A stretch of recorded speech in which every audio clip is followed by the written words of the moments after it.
فرحة الجزائريين لحظة احتساب الحكم لركلة جزاء للمنتخب المالي.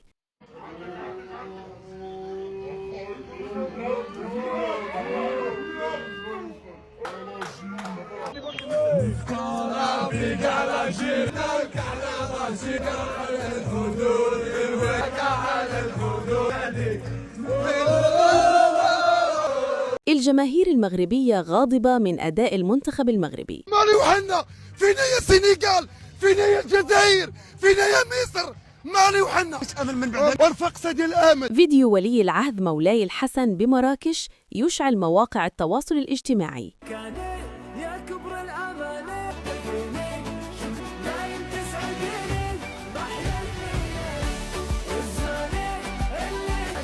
فوزي القجع غاضب من أداء المنتخب المغربي. جزائريين حاولوا استفزاف هذا الفنان فكان الرد قوي.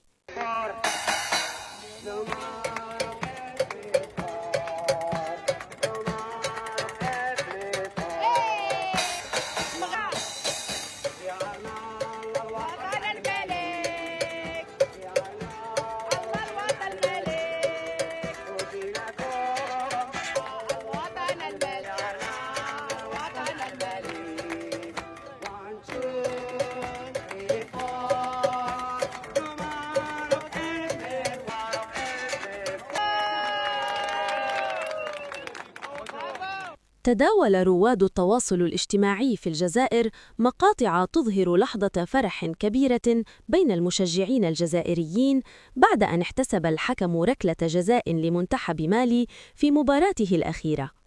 واعتبر العديد من الجزائريين هذا القرار التحكيمي حاسماً ومؤثراً على مجريات اللقاء، حيث رافقت مشاهد الاحتفال تعليقات ساخرة وأخرى احتفالية عكست درجة متابعة الجمهور الجزائري للبطولة وحماسه.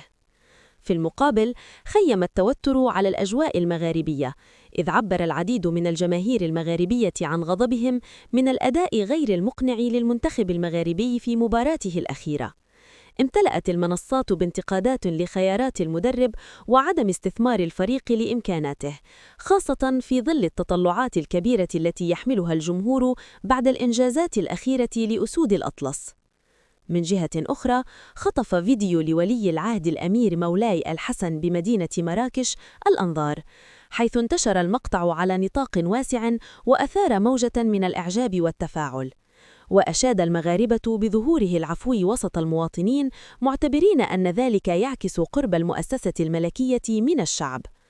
لم يتوقف الجدل عند الجماهير، بل امتد إلى المسؤولين الرياضيين، حيث أظهر رئيس الجامعة الملكية المغاربية لكرة القدم فوزي القجع علامات غضب واضحة بسبب أداء المنتخب،